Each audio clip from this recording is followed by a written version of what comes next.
Ang malinis na silid-aralan ay nakakatulong sa maayos na pag-aaral at komportableng pakiramdam ng lahat.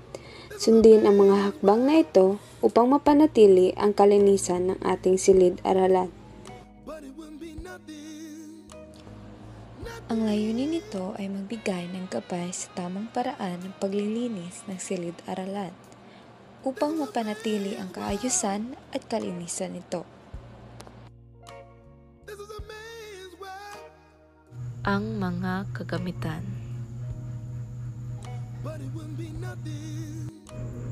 Walis tambo, pandakot, at pambura. Dumako naman tayo sa mga hakbang. Unang hakbang. Ilapit ang mga upuan sa mesa upang magkaroon ng sapat na espasyo sa pagwawalis. Ilagay muna ang mga upuan malapit sa mesa. Ikalawang hakbang. Walisan ang kalat. Simulang walisin ang sahig at kolektahin ang mga basura. Siguraduhin walang natitirang dumi o alikabok.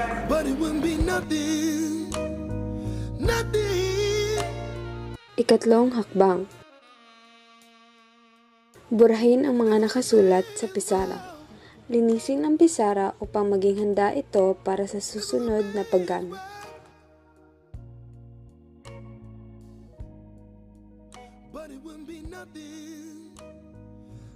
Ikaapat at huling hakbang. Ayusin ang mga upuan. Pagkatapos maglinis, ibalik na maayos ang mga upuan sa kanilang tamang pwesto. Sa pagsunod sa simpleng hakbang na ito, mapapanatili natin ang kalinisan at kaayusan ng ating silid-aralan.